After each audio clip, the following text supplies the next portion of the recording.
She's finally gone. At his billionaire wife's funeral, he called his mistress to celebrate, but no one expected what happened next. A greatest ever story for my beautiful family. Hi, my beautiful family. Welcome back to your own family channel, Mr. Peter Stories. May the Almighty cover you with endless mercy, bless your homes with unshakable peace, and crown your hearts with strength that never fades. May He grant every woman dignity that shines forever, every man wisdom that inspires generations, and every child joy so pure it lights the world. May sickness never touch you, may sorrow never hold you, and may your days shine brighter than the stars. I pray for your health, your success, and your family's happiness, that your steps always lead to blessings and your nights bring you calm. May God lift you when you fall, guide you when you are uncertain, and hold you close in His everlasting love. But my family, with respect I ask, why do some of you not like or comment? It hurts when silence falls, because every like, every word is the heartbeat that keeps this family alive. I give my love, my effort, my prayers, because you mean so much to me. If your heart is true, right, present, if your love is real, right, I am with Mr. Peter. Some women are buried before they die. I just chose to watch my funeral first, but that morning, death was the furthest thing from my mind. I stood before the oil painting in the grand hallway, studying the woman I used to be. Young, radiant, draped in ivory silk, with diamonds at my throat. My wedding day. The artist had captured something in my eyes that day, something I'd spent every moment since trying to reclaim: certainty. The painting was enormous, dominating the entire wall, impossible to ignore every time I passed through this hallway. Thaddeus had commissioned it as a gift, had hired the most sought-after portrait artist in the country, had spared no expense. At the time, I'd thought it was romantic. Now I wondered if it was just another investment, another asset to appreciate in value, another piece of the carefully constructed image he was building. In the portrait, I was smiling. Not the polite smile I'd learned to wear at charity galas, but a real smile, open, unguarded, the smile of someone who believed she'd found her forever. I couldn't remember the last time I'd smiled like that. Beautiful, isn't it? I turned to find Thaddeus descending the curved staircase, impeccably dressed as always. My husband, my whole world. He kissed my cheek with practiced affection, the kind that comes from repetition rather than passion. I was just remembering that day, I said softly. You took my name, Bond. You said it meant more to you than any name your family ever gave you. And I meant it. His smile was perfect. Too perfect, perhaps, but I dismissed the thought immediately. Doubt was poison. Trust was sacred. He checked his watch. An unconscious gesture that I'd learned meant he was already mentally somewhere else. Already planning his escape from this conversation, from this moment, from me. You're leaving again? London office needs attention. 3 days, maybe 4. He adjusted his cufflinks, sterling silver engraved with my initials. A gift I'd given him, a symbol I'd believed in. You know how it is. The bigger the empire, the more fires to put out, except I didn't know how it was. Because I'd offered to come with him dozens of times, had suggested I could help, could attend meetings, could be a partner in every sense of the word. And every time, he'd found a reason why it wasn't a good idea. Too boring for me, too many tedious negotiations. He didn't want to subject me to the drudgery of his work. I'd believed him, believed I was being spared something unpleasant. Now I wondered what I was really being excluded from. I'll miss you, and I'll miss you more. He kissed me again, this time on the lips, brief and cool. Take care of yourself, Deborah, promise me. I promise. The door closed behind him with a whisper of expensive hinges. The mansion fell silent, except for the distant sound of someone working in the kitchen. Chuck, probably, the estate manager who seemed to materialize wherever work needed doing, then vanish just as quickly. I stood in the hallway for a long moment, watching the space where Thaddeus had been. The air still held a trace of his cologne, expensive and masculine. The kind of scent that turned heads at dinner parties, that made people lean in closer when he spoke. Everything about him was designed to impress, to attract, to command attention. But when had he last commanded mine? When had I last felt that flutter in my stomach when he walked into a room? When had anticipation replaced this dull acceptance of his departures? I pressed my hand against the wall, steadying myself against thoughts I didn't want to think. This was marriage. This was what happened after the honeymoon phase faded. This was normal, mature, real life, wasn't it? I wandered through rooms too large for two people, my footsteps echoing on imported marble. The east wing remained perpetually empty, guest rooms made up for visitors who never came. The dining hall with its table for 20 hosted dinner parties I'd stopped suggesting because Thaddeus always had an excuse. The music room with the grand piano I'd bought during our first year together, when I'd foolishly imagined Sunday mornings filled with his playing, my singing, our laughter blending into something beautiful. That piano sat silent now, gathering dust beneath its cover. Just like everything else I'd hoped we'd build together. Wealth had given me everything except what I truly wanted. Someone to share the silence with. But I had Thaddeus. I had love. That was enough. It had to be enough. Mrs. Bond. Chuck stood in the doorway of the library, holding a silver tray with my morning tea. Earl Grey with honey, prepared exactly as I preferred without my ever having to ask. He'd been with us for years now, a quiet presence who anticipated needs before they were spoken. Thank you, Chuck. I took the cup, noting, as I always did, how he never quite met my eyes. Respectful, I'd always thought. Proper boundaries between employer and staff. Will you be needing anything else today? Just peace and quiet, I think. Maybe I'll read in the garden. He nodded, turning to leave, then hesitated. Something flickered across his face, some internal struggle I couldn't name. Mrs. Bond, He stopped himself. Never mind. Enjoy your tea. Chuck, wait, I set down the cup. You were going to say something? Nuckum, it's not my place. You've been part of this household long enough. Speak freely. He looked at me then, really looked at me, and I saw something in his eyes that made my breath catch. Not the deference of a servant, not the distance of an employee. Something deeper, something that felt almost like pain, something that felt like caring, though I couldn't understand why he would care. What was I to him beyond a paycheck? Beyond someone who occasionally remembered to say thank you for the tea, for the perfectly maintained garden, for the way he anticipated needs I hadn't even articulated yet? Your husband, he began carefully, each word weighted with reluctance. Does he seem different to you lately, distant? The question landed like a slap. Heat rushed to my face, not from embarrassment but from sudden, fierce anger. How dare he? How dare this man, this employee, this stranger who happened to work in my home, question my marriage, question the one relationship I'd built my entire life around? How dare you? Mrs. Bond, I only meant, you meant to insult my husband, to plant seeds of doubt in my mind. Is that what you do? Wait for him to leave so you can poison me against him? No, I would never. Get out, my voice was ice. And Chuck, never insult my husband again. If I hear one more word against Thaddeus, you'll be looking for new employment. Do you understand? He stood frozen for a moment, and that strange pain in his eyes deepened into something that looked almost like heartbreak. But that was absurd. What did he have to break his heart over? I understand, he said quietly. Forgive me, Mrs. Bond. It won't happen again. He left without another word, and I was alone again in my beautiful prison of marble and gold. I spent the afternoon in the garden, trying to read, but finding the words swimming meaninglessly across the page. Chuck's question echoed in my mind, despite my best efforts to silence it. Distant? Thaddeus wasn't distant. He was busy, important, a man with responsibilities. But when had he last stayed home for an entire week? When had he last suggested we travel together, just the two of us? When had he last looked at me the way he did in that wedding portrait, like I was the only woman in the world worth seeing? Stop it, I whispered to myself.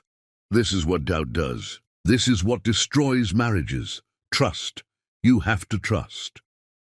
As the sun set, painting the sky in shades of amber and rose, I made myself a promise. I would be a better wife.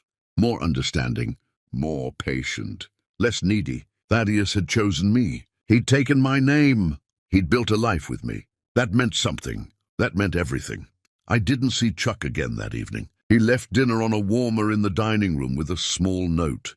Gone to handle estate matters. Will return tomorrow. I ate alone, as I did most nights, in a room designed to seat 20. The chandelier above cast prismatic light across empty chairs and unused place settings. Somewhere in London, Thaddeus was probably eating in a hotel restaurant, maybe reviewing contracts, maybe on a call, or maybe not. The thought arrived unbidden and unwelcome. I pushed it away violently, physically shaking my head as if I could dislodge it from my brain. No, I would not let Chuck's poison take root. I would not become one of those suspicious, paranoid wives who destroyed their own happiness with unfounded jealousy. I climbed the stairs to the bedroom Thaddeus and I shared, though lately he'd been sleeping in the guest room when he came home late, claiming he didn't want to wake me. Consideration, I told myself, thoughtfulness. But as I prepared for bed, I found myself opening his closet, running my hands along his suits, breathing in the scent of his cologne. And there, faint but unmistakable on the collar of a jacket he'd worn recently, was a fragrance that wasn't mine. Floral. Expensive. Foreign. My hand trembled. I pulled it back as if the fabric had burned me. Business dinner, I said aloud to the empty room. He probably hugged a colleague, a female colleague. It means nothing, nothing. But as I lay in bed that night, staring at the ceiling, sleep eluded me. Chuck's question played on an endless loop. Different. Distant, and beneath it a new question, quieter but more dangerous. What if he's right? I thought about the last time Thaddeus had really looked at me. Not the glances over breakfast, not the perfunctory kisses before leaving, but really looked the way he used to when we first met, like I was something precious and rare. When had that stopped? When had I become scenery in my own life? The bedroom felt enormous in the darkness. Too much space for one person, a mockery of the intimacy that should fill a marital suite. On Thaddeus's side, the sheets remained crisp and cold. He hadn't slept here in weeks. Always the guest room, always the excuses. I rolled over, pulling his pillow close, breathing in the faint scent of his cologne, trying to remember what it felt like to be held, to be wanted, to be chosen every day, not just once at an altar. No, I closed my eyes, forced my breathing to slow, commanded my mind to silence. Tomorrow I would wake up and this would all seem foolish. Tomorrow I would trust again. Tomorrow I would remember why I'd fallen in love with Thaddeus Bond. Tomorrow I would be the wife he deserved. But in the darkness, with only truth and silence as my companions, a small voice whispered what I wasn't ready to hear. What if you already are? And that's the problem. Chapter 2. The Invisible Man. Chuck Robbins had learned that invisibility was less about what you wore and more about what you let people believe. He stood in the kitchen the next morning, preparing breakfast, with hands that had once signed contracts worth billions, but now expertly arranged fresh berries and Greek yogurt on fine china. The irony wasn't lost on him. Here he was, a man who'd built an empire from nothing, serving breakfast to a woman who couldn't see him if he stood on fire. The kitchen was his domain in these early hours, before the other staff arrived, before the mansion woke to its daily rhythms. Here, in the silence, he could pretend he was simply a man making breakfast for the woman he loved, not a servant performing duties for an employer who looked through him like glass. He'd learned her preferences by heart. Earl Grey, never English breakfast. Honey, never sugar. Fresh berries, always organic. Greek yogurt, plain, because she said the flavored ones were too sweet, artificial, like trying to improve something that was already perfect in its simplicity. He'd listened to everything she said, catalogued every detail, built a database of her likes and dislikes that would put her actual husband to shame. Because Thaddeus didn't know these things. Thaddeus barely knew what day of the week it was unless it affected his schedule, but he hadn't come here for recognition. He'd come here for her. 3 years ago, before he'd decided to burn his old life down, Chuck had attended a charity gala. Not because he enjoyed such events, but because his board insisted someone from the company make an appearance. He'd planned to stay for exactly 1 hour, write a check, and leave. Then Deborah Bond had taken the stage. She wasn't the keynote speaker, just one of several donors thanking attendees for their generosity. But when she spoke about what wealth really meant, not the accumulation but the responsibility, not the power but the stewardship, something in Chuck's carefully constructed world had cracked open. "We spend our lives building empires," she'd said. "But what are we building them for?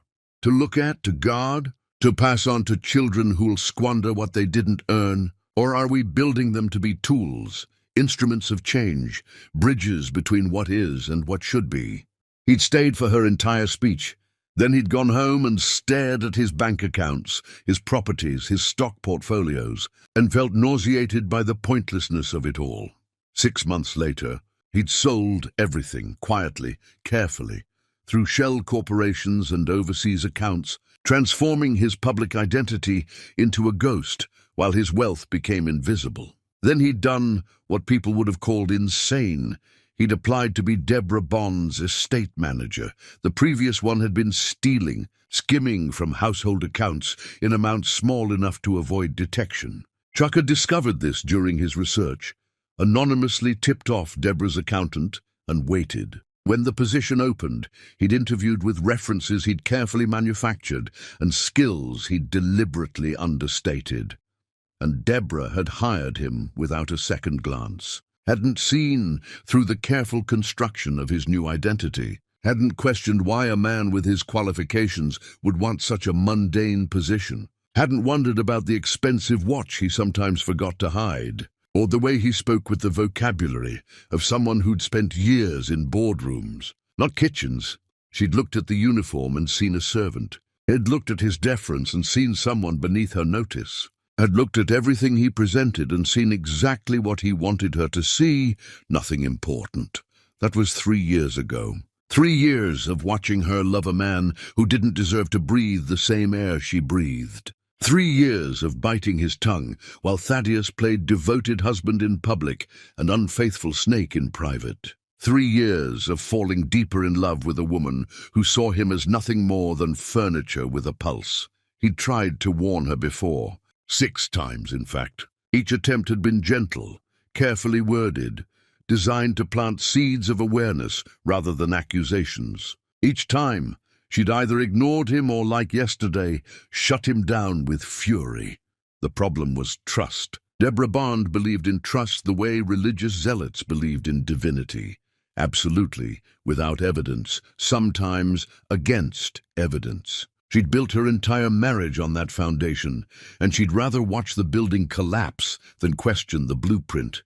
But Chuck couldn't watch anymore, couldn't stand silent while Thaddeus prepared his exit strategy, waiting for some arbitrary timeline to expire before he claimed what he'd never earned. So he'd made a decision. If Deborah wouldn't hear his words, she'd have to see the truth. He left the breakfast tray outside her door, as he always did when she slept late, and descended to his room above the garage. From a locked drawer beneath a false bottom, he retrieved a file folder. Inside were photographs, bank statements, phone records, things that would shatter Deborah's world into pieces too small to reassemble. He'd been gathering evidence for months. Thaddeus was arrogant enough to be careless, secure in his assumption that no one paid attention to what he did. He didn't know Chuck had contacts who could trace financial transactions through 3 countries. He didn't know about the private investigators who documented his meetings with Sable Hartwell, the luxury consultant who thought she'd won a prize. He didn't know he'd been caught. Chuck spread the evidence across his small desk, studying each piece. Here was Thaddeus entering an apartment building Deborah didn't own. Here was a lease agreement under a false name. Here were credit card statements for restaurants Deborah had never visited, jewelry she'd never received. Trips she'd never taken, and here were the messages, explicit, cruel, planning a future that required Deborah's removal from her own life. Just 2 more years until the prenup expires, then half of everything is ours. Ours, as if Sable had contributed anything beyond her youth and her willingness to betray another woman. Chuck's hands curled into fists, crinkling the paper. He forced himself to relax. Anger was useless. Action was everything. The question was how to make Deborah see what she'd spent 3 years refusing to acknowledge. She dismissed his concerns once already. If he pushed too hard, she'd fire him, and then he'd have no way to protect her from what was coming. But if he pushed too softly, Thaddeus would continue draining her emotionally, financially, spiritually, until nothing remained but a shell of the woman who'd given that speech, who'd made Chuck believe wealth could mean something more. He couldn't let that happen. Wouldn't let that happen, even if it meant breaking her heart to save her soul. The decision made, Chuck gathered the evidence into a manila folder and descended the stairs. Dawn was breaking over the estate, painting everything in shades of gold and shadow. Beautiful and melancholic, like everything else in Deborah's carefully constructed life. He found her already awake, sitting in her office with papers scattered across her desk. She worked constantly, pouring herself into her foundation, her investments, her philanthropic projects, filling the emptiness her husband created with productivity. She looked up when he entered, and he saw the walls immediately slam into place behind her eyes. "I thought I made myself clear yesterday." "You did." Chuck closed the door behind him, something he'd never done before. "But some things are more important than job security." Her jaw tightened. "If you value your position here." "I don't." He crossed the room and placed the folder on her desk, directly on top of her paperwork. "Not compared to this." "Not compared to you?" She stared at the folder like it was a coiled snake. "What is this?" The truth you don't want to hear, but you need to see it anyway." "Chuck, I'm warning you. Open it." Something in his voice must have cut through her defenses because she fell silent. Her hand hovered over the folder, trembling slightly. She looked up at him one more time, and in her eyes he saw fear, desperate hope that he was wrong, and something else, something that recognized this moment would change everything. The morning light streaming through the windows seemed too bright, too cheerful for what was about to happen. Outside, birds were singing. Somewhere in the distance, a gardener was mowing the lawn. The world was continuing as if nothing was about to break, as if this moment wasn't about to shatter everything Deborah believed about her life. "If you're lying," she whispered, "if this is some sort of manipulation, it's not. I swear on everything I've ever valued, it's not." Her fingers touched the folder's edge, hesitated. This was the last moment of before, the last second of her old life. Once she opened this, there was no unknowing, no going back to the comfortable ignorance she'd been living in. She opened the folder, and her world began to end. Chapter 3. The Evidence. The first photograph was innocent enough. Thaddeus at a restaurant smiling at someone across the table. But the angle was wrong, intimate. The lighting was soft, romantic, and the hand reaching across to touch his was too young, too familiar, too possessive. Deborah's breath caught. She recognized that restaurant. She'd suggested they go there for their anniversary. He'd said he was too busy, had too many deadlines, couldn't possibly take an evening off, but apparently he'd found time. Just not with her. "Keep going," Chuck said softly, his voice gentle despite the violence of what he was showing her. Her hands moved mechanically, shuffling through image after image, each one a small death, each one killing another piece of the woman who'd believed in forever. Thaddeus and the woman entering a hotel. Thaddeus and the woman at an airport, boarding separately but minutes apart. Thaddeus and the woman in what looked like a private apartment, his jacket off, her shoes kicked aside, their body language screaming what words didn't need to say. The photographs fell from her fingers, scattering across the desk like evidence at a crime scene. which she supposed they were. Who is she? Sable Hartwell, luxury brand consultant. He met her at a conference 2 years ago. 2 years. Before Chuck had even started working here. Before she'd noticed anything wrong. While she'd been loving Thaddeus with blind devotion, he'd already been planning his betrayal. 2 years of lying to her face, 2 years of coming home to her bed after being in someone else's, 2 years of anniversaries and birthdays and holidays celebrated with false affection while his heart, if he even had one, belonged elsewhere. She tried to remember that conference. Had Thaddeus mentioned it? Had he come home different somehow? She searched her memory, trying to pinpoint the moment when her marriage had secretly ended while she continued living in its corpse. Nothing. She remembered nothing unusual, which meant he was good at this, practiced, skilled at compartmentalizing his life into the version he showed her and the version he lived when she wasn't looking. "These could be fabricated," she said, but her voice was hollow. She was grasping at hope, like a drowning woman reaching for driftwood that was already sinking. Look at the bank statements. She didn't want to. God, she didn't want to. But her hands moved anyway, betraying her mind's protests. Account numbers she didn't recognize. Her name forged on documents. Money transferred in amounts large enough to matter, small enough to hide in the noise of daily transactions. An apartment lease. Downtown. Expensive.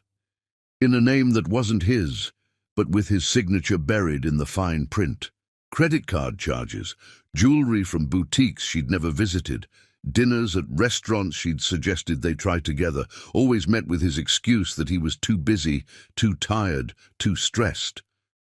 He hadn't been too busy. He'd already gone. With someone else. She recognized some of these restaurants, the Italian place with the Michelin star she'd bookmarked for their anniversary. He'd said it was overrated, probably not worth the hype. But apparently it was worth it for Sable. The rooftop bar she'd mentioned for their next date night. Too crowded, he'd claimed, too loud, yet the receipt showed he'd been there multiple times, each purchase including 2 expensive cocktails. Every dismissal of her suggestions had been a lie. Every maybe next time had really meant I'm taking someone else instead. Every excuse had been a cover for another betrayal. Her vision blurred, the papers swam. She felt Chuck's presence beside her, solid and real, but she couldn't look at him, couldn't face the pity she knew she'd see there. "There's more," he said gently. "I don't want to see more." "You need to." He placed a phone transcript on top of the pile, text messages, between Thaddeus and Sable. The words were clinical at first, discussing logistics, times, places.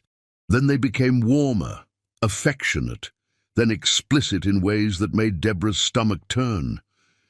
And then, at the bottom, dated just weeks ago.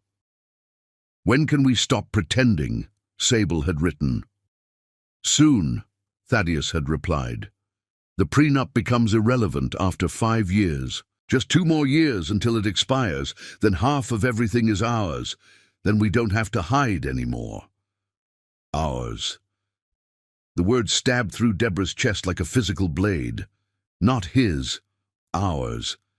As if this woman, this stranger who'd stolen her husband, somehow deserved to share what Deborah had built with her own hands, her own mind, her own sacrifices. She thought about every late night she'd spent building her foundation while Thaddeus claimed to be working. Every charity gala she'd attended alone because he was supposedly closing deals, every lonely dinner, every empty bed, every moment. She'd told herself it was fine. He was just busy. Successful people made sacrifices. But he hadn't been making sacrifices. He'd been making plans.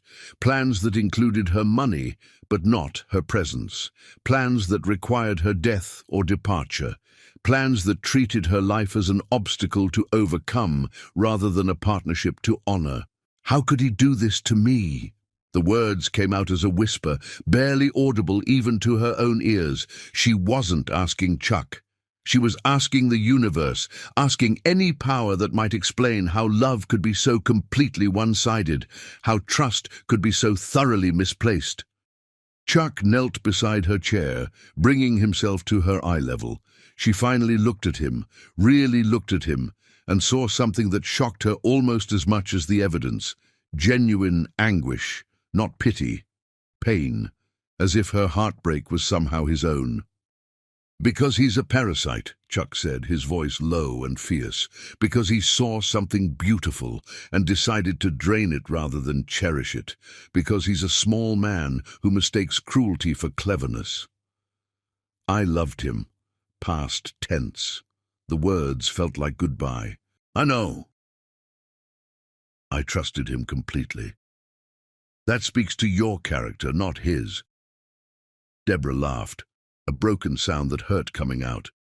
"My character? I'm a fool. A blind, stupid fool who ignored every warning, every sign, every—" She stopped, looking at Chuck with sudden, terrible understanding. "You tried to tell me." He nodded slowly. "More than once. 6 times. And I—" Shame flooded through her, hot and choking. "I yelled at you, threatened to fire you, defended the man who was betraying me while I attacked the one trying to help me. You were loyal. Loyalty isn't a flaw. It is when it's wasted."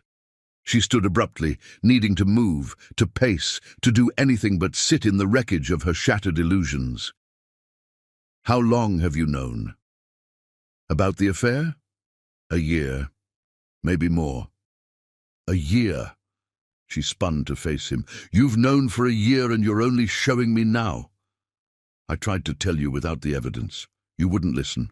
So I had to gather proof you couldn't deny, couldn't explain away, couldn't dismiss as misunderstanding or coincidence. You should have forced me to look sooner." "Would you have believed me?" Chuck stood as well, his expression gentle but unflinching. "If I'd shown you this 6 months ago, would you have accepted it? Or would you have accused me of fabricating everything, of trying to destroy your marriage out of malice or jealousy?" Jealousy. The word hung between them strangely. Why would Chuck be jealous? He was an employee, a servant, nothing more. Except the way he was looking at her now suggested he was very much more, and had been for longer than she'd ever suspected. But she couldn't process that. Not now.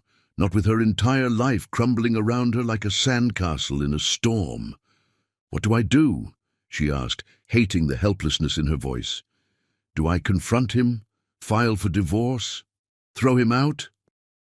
What do you want to do?" "I want to know the truth. Not just the evidence of what he's done, but why. I want to hear him say it. I want to watch his face when he tells me I meant nothing, when he admits he was only waiting for the right time to cash out." "Then we give you that chance." "How?" Chuck moved closer, and she realized for the first time how tall he was, how broad his shoulders were beneath the simple clothing he always wore. There was strength in him, not just physical, but something deeper, resolve, certainty, the kind of presence that made you feel safer just knowing he was near. Had he always been like this?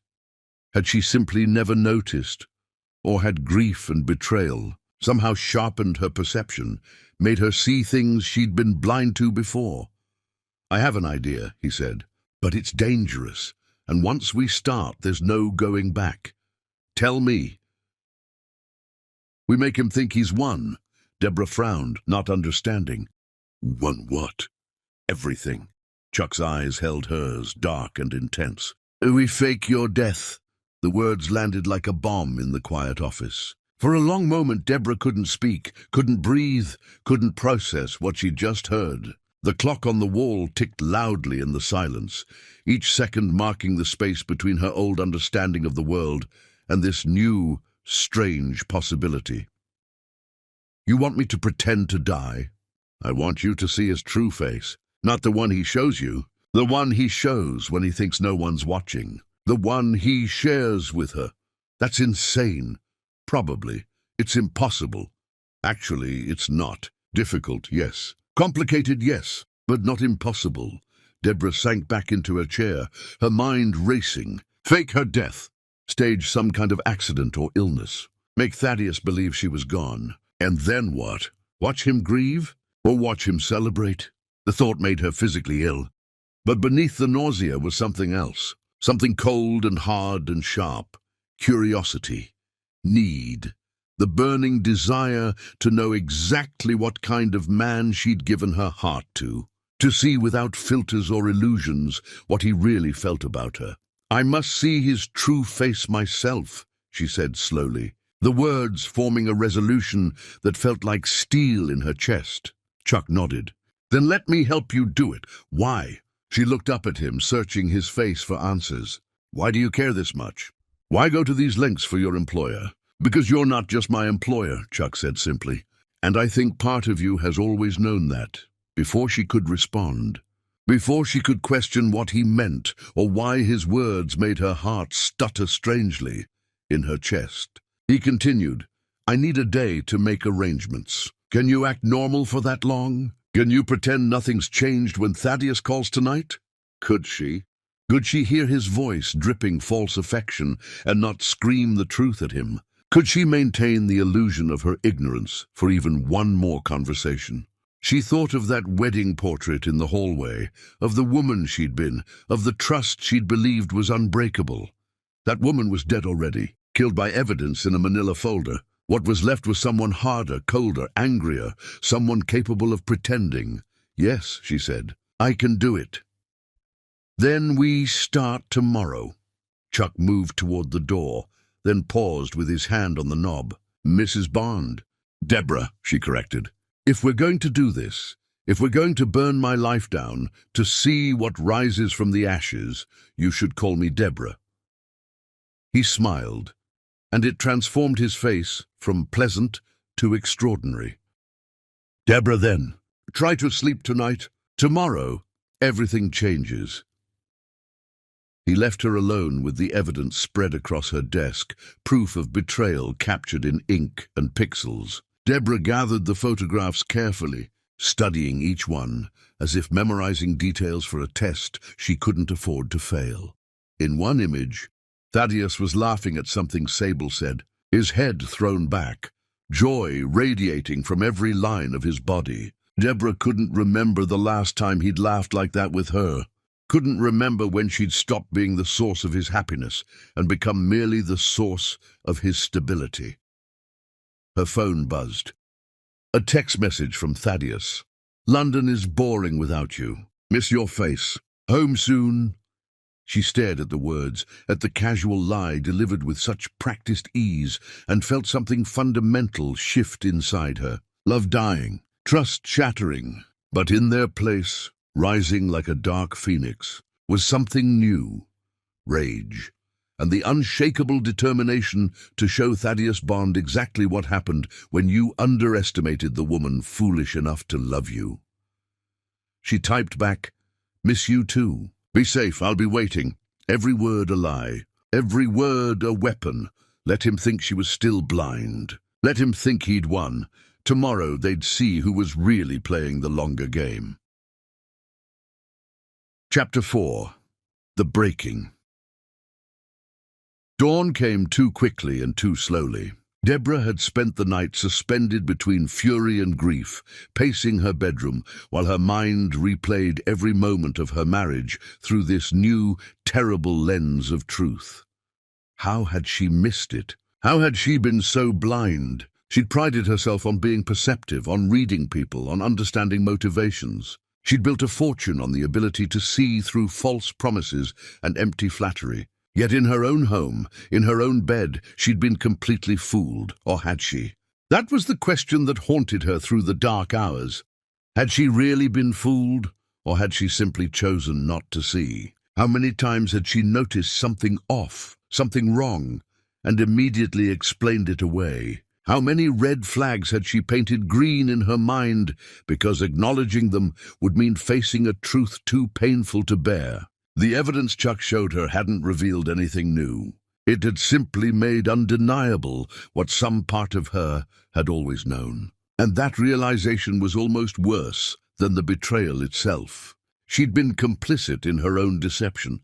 She'd helped Thaddeus fool her by refusing to ask the questions that would have shattered her comfortable illusions.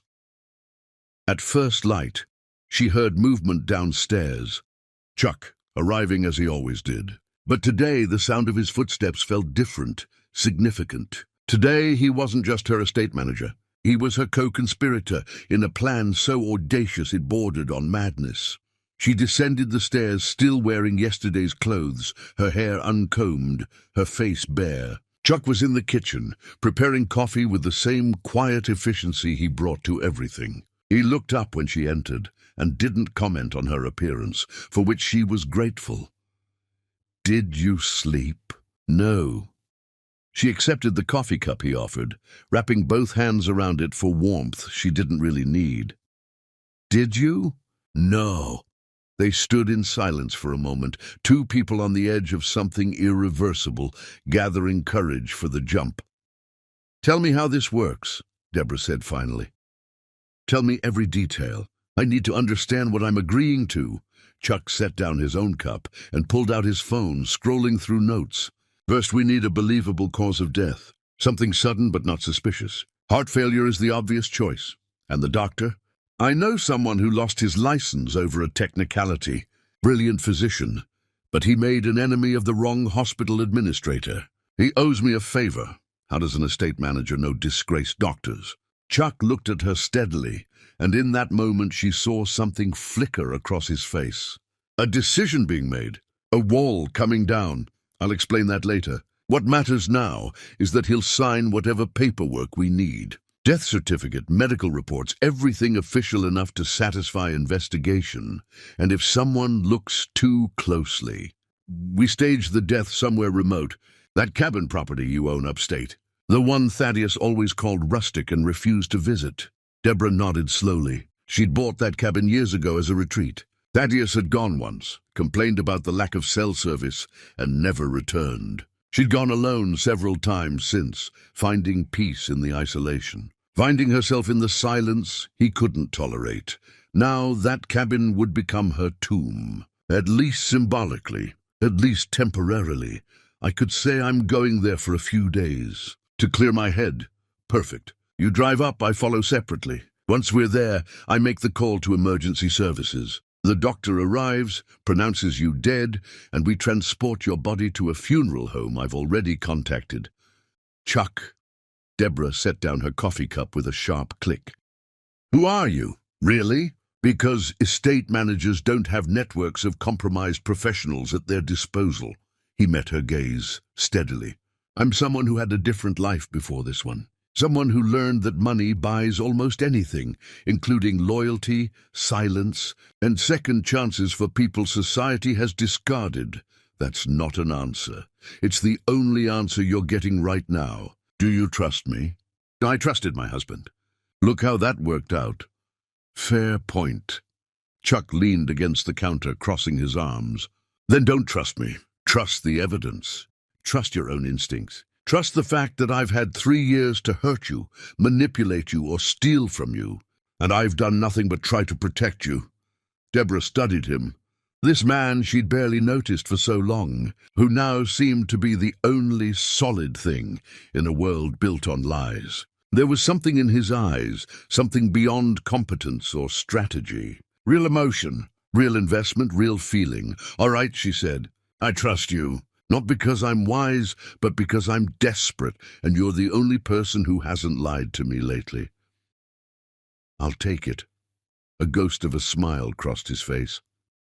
Now the timeline. You leave for the cabin today. Thaddeus is in London until tomorrow night. That gives us time to stage everything and make the official calls while he's unreachable. By the time he lands, you'll already be officially dead. And then we watch, we record. We document everything he does, every one he calls, every mask he drops when he thinks no one's looking. We give him enough rope to hang himself with, and then... Chuck paused, his expression hardening. Then you come back from the dead and take everything he thought he'd won. It was cruel. It was manipulative. It was theatrical in a way that should have felt juvenile. But the part of Deborah that had shattered last night, that had been crushed under the weight of betrayal and humiliation, thought it was perfect. When do I leave? Within the hour. Pack light, like you're only going for a few days. Leave your phone here. Don't tell anyone where you're going. I need to text Thaddeus. He'll expect it. Tell him you're feeling overwhelmed, that you need some time alone to think. Be vague, but emotional enough that he won't push. The words stung because they were almost certainly true. How many times had she suggested they take a trip together, only to be met with excuses? How many evenings had she proposed they stay in and talk, only to watch him retreat to his office? He'd been pulling away for years. She'd just been too blind to notice. I should write a will, Deborah said suddenly. If I'm dying, I'd want my affairs in order. Already done. Chuck pulled a folder from his bag. Everything goes to your foundation, with specific bequests to your sister and key employees. Thaddeus gets nothing. Nothing! The prenup stipulates a settlement if the marriage ends before 5 years, but in the event of your death, he gets a flat sum. Generous, but nowhere near half your estate. Deborah took the document, scanning the legal language that Chuck had somehow rendered in perfect form. You've thought of everything. I've had a long time to plan. I just hoped I'd never have to implement it. She looked up from the pages. How long have you been preparing for this? Since the 2nd month I worked here. I saw the signs even then. The way he looked at you when you weren't watching. The way he'd smile at his phone and hide the screen. I knew eventually he'd break your heart or I'd have to help you break his. You've been protecting me all this time. Yes. Why? The question hung between them, simple but weighted with complexity. Chuck pushed away from the counter, moving to the window that overlooked the garden where Deborah spent her lonely afternoons. Because 3 years ago I went to a gala I didn't want to attend. But then you gave a speech about what wealth really means, about responsibility and stewardship and building bridges between what is and what should be. And something in your words reached through every defense I'd built and reminded me that life is supposed to mean something beyond accumulation. He turned back to face her. You changed how I saw everything. My priorities, my purpose, my understanding of what matters. And when I learned you'd married someone who saw you as an asset rather than a miracle, I couldn't just walk away. So I found a way to stay close, to watch over you, to be ready for the day you'd finally see what I saw. Deborah felt something shift in her chest, some tectonic plate of emotion grinding against another. And what do you see? Someone extraordinary, who's been convinced she's ordinary. Someone generous who's been taken advantage of. Someone who deserves so much more than she's been given. Tears threatened, but she forced them back. She couldn't afford to break, not yet. Not until this was finished and Thaddeus had shown his true face to the world. I need to pack, she said, her voice rough. I'll get the car ready. She started toward the stairs, then stopped. Chuck, thank you for seeing me when I couldn't see myself. He smiled. Deborah, I've always seen you. From the very beginning, I've always seen you. An hour later, she was in her car, driving north toward the cabin with a small overnight bag. The morning was clear, the highway mostly empty. Under different circumstances, she might have enjoyed the drive, the freedom of motion, the promise of solitude. But today, every mile felt like driving toward her own funeral, which she supposed she was. Her phone buzzed. A text from Chuck, drive safe, I'm an hour behind you. Everything is in motion. Everything is in motion. The words felt prophetic, like crossing a threshold from which there was no return. She was dying today, or pretending to, and tomorrow the world would believe Deborah Bond was gone. She wondered how Thaddeus would react when he got the news. Would he be shocked? Devastated? Would he put on a good show? Or would he smile? The thought made her grip the steering wheel harder. She wouldn't know until she saw it herself. Wouldn't believe the depth of his betrayal until she witnessed it firsthand. Let him think she was dead. Let him think he'd won. She'd show him what resurrection looked like. The cabin appeared around a curve in the road, exactly as she remembered. Small, rustic, surrounded by trees turning gold with autumn. A place of peace that was about to become the stage for an elaborate deception. She parked and sat for a moment, looking at the structure that would serve as her symbolic tomb. This was it, the point of no return. Deborah picked up her phone and typed a message to Chuck. "I'm here. Let's do this." His response came immediately. 30 minutes out. Don't answer the door until you hear our code phrase, which is, "Some women are buried before they die." She laughed despite everything. It was perfect, dramatic and fitting and absolutely true. Some women were buried before they die, but Deborah Bond was about to dig herself out and show the world what happened when you underestimated a woman's capacity for resurrection. Chapter 5. The Resurrection Plan. Chuck arrived exactly when he said he would, accompanied by 2 men Deborah didn't recognize. One was older, gray-haired, carrying a leather medical bag. The doctor. The other was younger, dressed in dark clothing, with careful posture. The funeral director. "Deborah Bond," Chuck said formally. "Meet Dr. Emmett Thorne and Leonard Vale." Neither man offered to shake her hand. They simply nodded, professional and distant. "Let's be clear," Dr. Thorne said, his voice carrying crisp authority. "What you're asking me to do violates every ethical guideline of my former profession. I'm only doing this because Chuck saved my daughter's life when the medical community turned its back on us. But I need your word that this stays between us forever." "You have it," Deborah said, "and you understand the risks. If anyone discovers this deception, it's fraud. We'd all face serious consequences." "I understand. Why are you doing this?" The question came from Leonard Vale. "Why fake your death instead of just divorcing him?" "Because I need to see his true face. I need to know exactly who he is when he thinks no one's watching. And I need the world to see it too." Leonard nodded slowly. "Fair enough. I've buried too many people who stayed in marriages that killed them slowly. Better to die and come back than to fade away wondering." They spent the next hour planning every detail. The timeline, the phone calls, the paperwork, the transportation of Deborah's body to the funeral home, the viewing arrangements, the burial, which would be an empty casket. "What about my sister?" Deborah asked. "Lorraine will want to see me. Tell her you're being cremated," Chuck suggested. "Your last wishes, already documented." It felt wrong lying to Lorraine, but bringing her into this conspiracy felt too dangerous. Better to apologize later than risk the truth coming out too soon. Dr. Thorne prepared the official documents with meticulous care. "Heart failure secondary to acute stress," he read aloud. "Sudden but not unexpected. No autopsy required." "And if someone questions it?" Deborah asked. "They won't. My signature still carries weight. Most people don't question death when it's documented properly." Leonard Vale produced a phone and made a call. "This is Vale.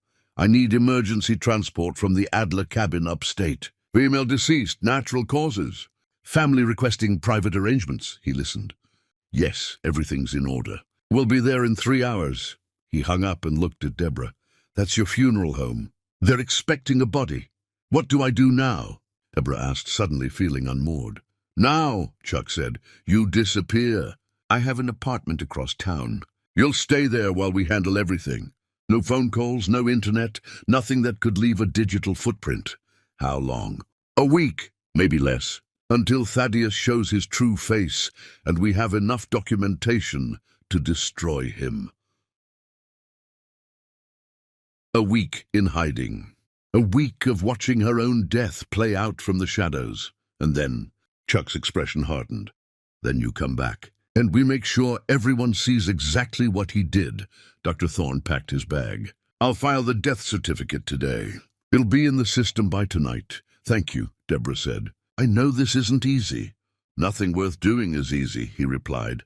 "Sometimes the only way to expose a liar is to become one yourself, just long enough to prove the truth." After they left, Chuck and Deborah locked up the cabin carefully. She took one last look at the place that had been her refuge, now transformed into the scene of her symbolic death. The drive back to the city was quiet. Chuck drove while Deborah watched the world blur past.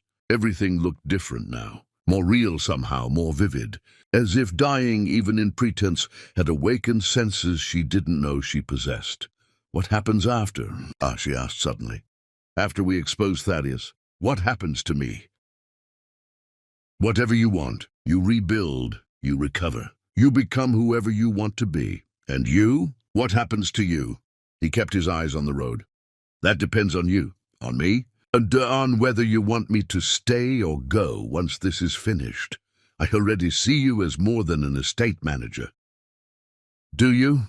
Now he glanced at her briefly. Or are you just grateful? She didn't have an answer. Didn't know what she felt beyond the immediate chaos. But there was something in the way Chuck spoke that suggested he'd been hurt before. Ask me again in a week, she said finally, when this is over. Ask me again then. They arrived at the apartment building as the sun began setting. The building was elegant, but not ostentatious. Chuck's apartment was on the top floor. When he unlocked the door, Deborah stepped into a space that immediately confused her understanding of who Chuck Robbins was. The furniture was expensive. Original artwork on the walls. Books everywhere, thousands of them. A grand piano in the corner.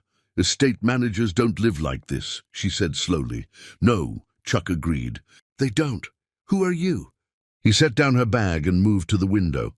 Someone who had everything and realized it meant nothing. Someone who sold it all and tried to find meaning in service. Someone who fell in love with a woman who couldn't see him. Chuck, my real name is Charles Remington Robbins. I founded a software company, sold it for an amount that would make your fortune look modest, and spent a decade being miserable. Then I heard you speak at that gala, and you said wealth without purpose is just expensive loneliness. And I realized that's exactly what I'd become. So I liquidated everything and became someone new. Someone who might actually matter. Deborah sank onto the piano bench. You're a billionaire. Technically, yes. And I chose to be close to you. For 3 years. For 3 years. That's insane. Probably. He turned from the window. But no more insane than faking your death. We're both a little mad, Deborah. At least we're mad together. She laughed despite everything. He was right. What happens now? She asked. Now I call your husband. I tell him you're dead. And we watch what kind of man he becomes. Chuck pulled out his phone, and Deborah's heart started racing. This was it. Speakerphone, she said. I want to hear his voice. Chuck nodded and dialed. The phone rang once, twice, 3 times. Then Thaddeus answered, his voice annoyed. Chuck, this better be important. Mr. Bond. Chuck's voice was perfectly pitched with grief and shock. I'm so sorry to disturb you, but there's been a terrible incident. A pause. What kind of incident? It's your wife, sir, Mrs. Bond. I'm so sorry. She's gone. Silence. Long enough that Deborah wondered if the call had dropped. Then gone? What do you mean gone? She died, sir. This afternoon. Art failure. It was sudden. Another pause. Deborah held her breath, waiting. How did this happen? Thaddeus asked. No tears, no shock. Just questions. She'd gone to the cabin upstate. Said she needed time alone. I checked on her this afternoon and found her collapsed. The paramedics couldn't revive her. Did anyone else see? Is there documentation? Documentation, not grief. Just concern about paperwork. Yes, sir. Dr. Thorne was on site, pronounced her deceased, filed all necessary reports. Good. That's good. A breath. Have you contacted anyone else? Not yet, sir. I thought you should know first. Right, yes. Of course. Thaddeus's voice shifted slightly. This is terrible news. Absolutely terrible. I'll catch the next flight home. Don't contact anyone until I return. Of course, sir. And Chuck, make sure everything is in order. The last thing we need is questions. The last thing we need is questions. Not tears, not horror, just logistics. I understand, sir. I'll be home by morning. The call ended. Deborah sat frozen, staring at the phone, as if it were a weapon. You heard him, Chuck said softly. I heard him. What are you thinking? She looked up. I'm thinking I married a monster, and I'm thinking that monsters need to be seen for what they are. They do. So let's show him to the world. Let's watch him celebrate my death. And then her voice turned to steel. Then I'm going to rise from the dead and take everything. Chuck smiled. Now you're talking resurrection. Now I'm talking revenge. Chapter 6. The Celebration, Thaddeus. Bond closed his hotel room door and allowed himself exactly 4 minutes to process the news. His wife was dead. Deborah, the woman whose name had become his meal ticket, whose fortune had bankrolled his comfort, whose trust had been laughably easy to exploit, gone. He paced the expensive carpet, mind racing through implications and opportunities. No more pretending, no more performance, no more careful management of two separate lives that threatened to collide every time his phone buzzed with a message he had to hide. Freedom tasted sweet, even in this sterile hotel room, thousands of miles from where her body supposedly lay cooling. The prenup. He'd have to check the exact wording, but he remembered something about a settlement. Not half her fortune, which had been his ultimate goal, the prize he'd been waiting for. But enough, more than enough to start over with Sable, to build the life he'd been planning in stolen moments and secret conversations. And more importantly, freedom. No more pretending to care about her charity work. No more hiding his phone. No more scheduling his affair around her calendar. Sable, God, he needed to call her. But first, he needed to practice the face he'd wear tomorrow when he returned home to play grieving widower. He stood before the hotel mirror, forcing his features into something resembling sorrow. Too much? Not enough? He tried different variations. The stoic hero bearing loss with dignity. The broken man barely holding himself together. The loving husband destroyed by unexpected tragedy. Which one would be most believable? Which one would elicit the most sympathy? Which one would make people less likely to question the financial details of the will? He settled on something in the middle. Grief contained but visible. Sorrow acknowledged but not theatrical. The kind of performance that would let him function, attend to necessary arrangements, but would excuse any lapses in attention or emotion. Perfect. His phone buzzed. Sable, meeting running late. Miss you. He smiled. She had no idea how much better things were about to get. Change of plans, he typed back. Big news. Call you in 10. He spent those 10 minutes composing himself, building the narrative. They'd been happy. He'd loved her. This was unexpected, tragic, devastating. Finally, he called Sable. She answered immediately. Hey, baby, what's the big news? She's finally gone. Silence. Then carefully. Gone. What do you mean, gone? A dead heart failure. This afternoon. It's over, Sable. It's finally over. He heard her sharp intake of breath. You're serious? Completely. The estate manager called me an hour ago. She went to that cabin, died alone up there. Almost poetic, really. Thaddeus, her voice dropped to a whisper. Are you okay? I'm fantastic. We're fantastic. Do you know what this means? Tell me. Freedom, money, the ability to stop hiding. Tonight we celebrate. I'll catch a red eye back tomorrow, but tonight we toast to the future. Should we really celebrate? Your wife just died.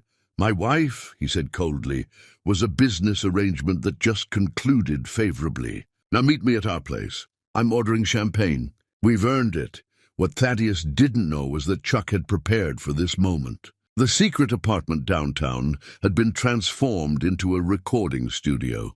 Cameras in air vents, microphones in light fixtures, every angle covered, every word captured. And Chuck, sitting in his real apartment with Deborah beside him, watched the whole scene unfold on a laptop screen. Deborah's face was stone as she heard her husband call her death favorable, as she watched him practice grief like a script, as she saw him smile with genuine happiness. Are you all right? Chuck asked quietly. No, she said, but I will be. Keep recording. An hour later, Sable Hartwell arrived at the apartment in red silk and expensive perfume. She carried champagne. Thaddeus pulled her into an embrace, kissing her with intensity he'd never shown his wife. We did it, he breathed against her neck. We actually did it. You didn't do anything, Sable laughed. She died all on her own. We just got lucky. Luck, fate, I don't care what we call it. She's gone and we're here. They opened the champagne with celebratory flourish. To freedom, Thaddeus raised his glass. To the future, Sable clinked hers against his. To never having to pretend again. In Chuck's apartment, Deborah stood and walked to the window. She couldn't watch anymore. They keep recording, she said. I want every word. On the laptop screen, Thaddeus was refilling his glass. She was so trusting, Sable said. Like a child, really. You'd tell her you were working late and she'd just believe you. That's what made it so easy, Thaddeus agreed. She thought trust was a virtue. I thought it was a weakness to exploit. Did you ever love her? Even a little. He considered the question. I loved what she represented. Money, status, security. But her? No, she was exhausting with all that loyalty nonsense, always wanting to connect. It was like being married to a motivational poster, Sable laughed. That's cruel, but accurate. What about the estate manager? Is he going to be a problem? Please. He's a servant who knows his place. At this, Chuck's jaw tightened. Deborah turned to look at him. He doesn't know you at all, does he? No, Chuck said quietly. He never bothered to see past the uniform. On screen, Thaddeus was pouring a third glass. How much do you think you'll get from the will? Sable asked.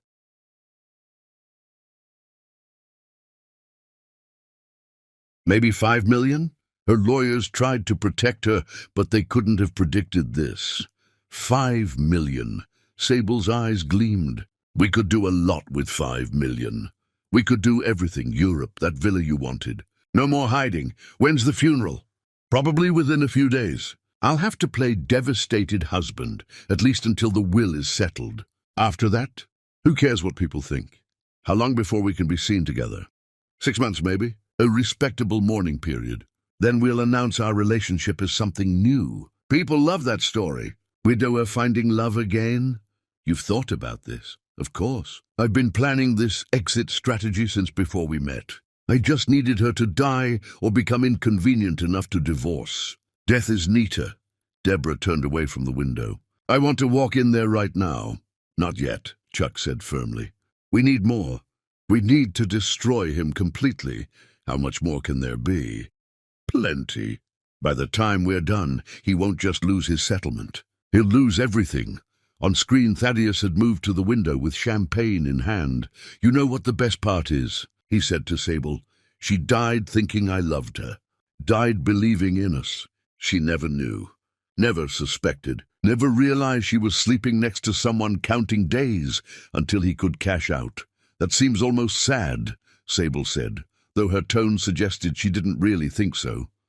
Sad for her, maybe. Lucky for us. Can you imagine if she'd figured it out?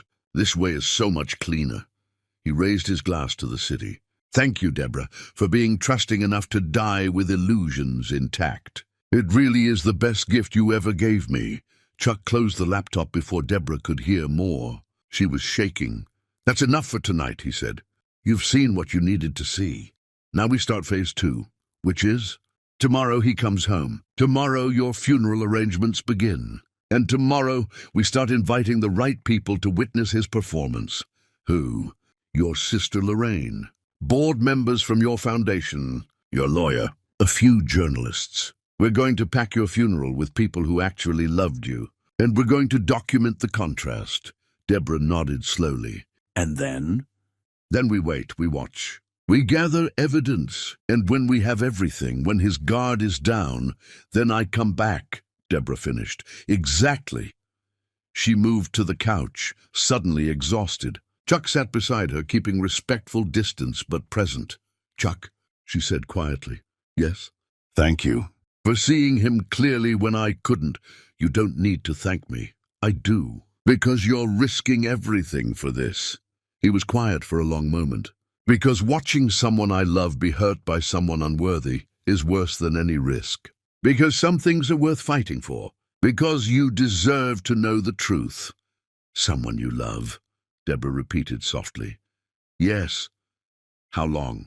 Since the gala. Since your speech. Since I realized that everything I'd been chasing was meaningless. She reached for his hand, lacing her fingers through his. It felt strange, intimate in a way nothing had felt in years. Not passionate, not desperate.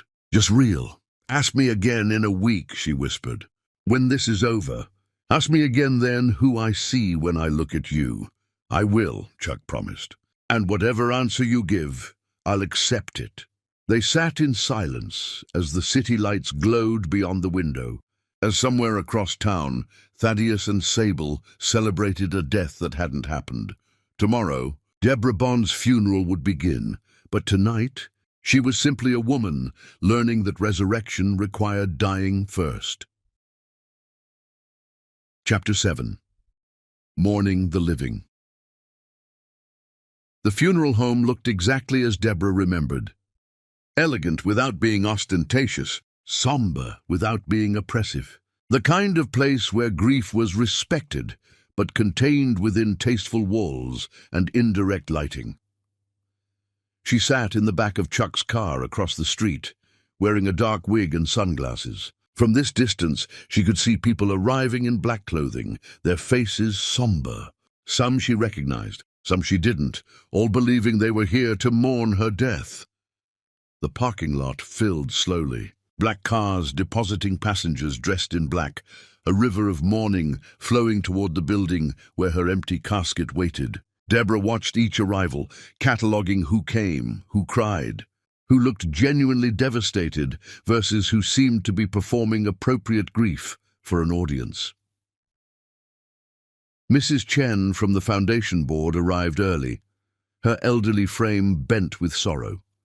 She'd known Deborah's mother, had been a mentor when Deborah first started her philanthropic work. Her grief was real, etched into every line of her face. Watching her shuffle toward the entrance, leaning heavily on her cane, Deborah felt guilt twist in her stomach. But then she saw the Rothsteins, distant cousins who'd never bothered to visit but always appeared when her name was in the papers. They looked appropriately somber, but their eyes scanned the crowd, assessing who else had come, who was important enough to network with even at a funeral. Vultures in expensive suits. "Your sister just arrived," Chuck said quietly.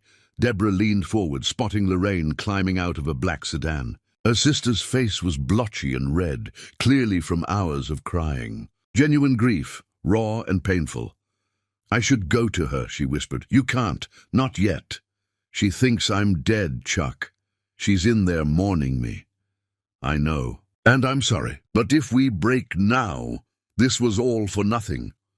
Deborah sat back, closing her eyes. This was harder than she'd anticipated, watching real grief from people who actually cared about her.